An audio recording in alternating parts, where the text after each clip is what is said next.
ഇതാ വഴിയല്ലേ?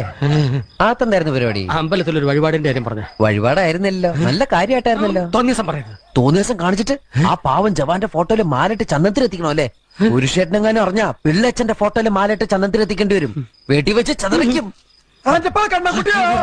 നാട്ടുകാരെ വിളിച്ചു കൂട്ടിട്ട് മോൻ എന്ത് കിട്ടും? എനിക്കൊന്നും കിട്ടില്ല, പിള്ളേച്ചന് കിട്ടും. നല്ല അസല് പൊതുക്ക്, വലിയ നിലവിലുള്ള ആളല്ലേ, എല്ലാരും ഒന്ന് അറിയട്ടെ എന്ന്. നീ എന്റെ മാനം കളയരുത്. നിനക്ക് എന്ത് വേണേലും ഞാൻ തരാം. എന്ത് തരും?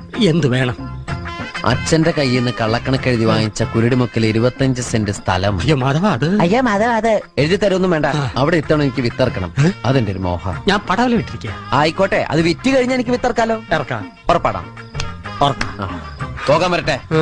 ഇതൊക്കെ മറക്കാതിരിക്കാൻ ഞാനൊന്നും കൂടെ തന്നാലോ? വേണ്ട, ആരും കാണൂല. വേണ്ടെന്നേ. എന്നാ ചാടിക്കോ മോനെ. ഇന്ന് നീ അവിടെ കക്കാൻ കയറരുത്. ഇന്ന് അവിടുന്ന് എന്തെങ്കിലും പോയാൽ നാളെ അത് എന്റെ തലയിലാവും. ഓ, എന്നാ മറ്റന്നാളാവാം. അതിന്റെ പിറ്റേന്ന് എന്റെ തലയിലാവും. സ്ഥിരാണല്ലേ. ചാടിക്ക.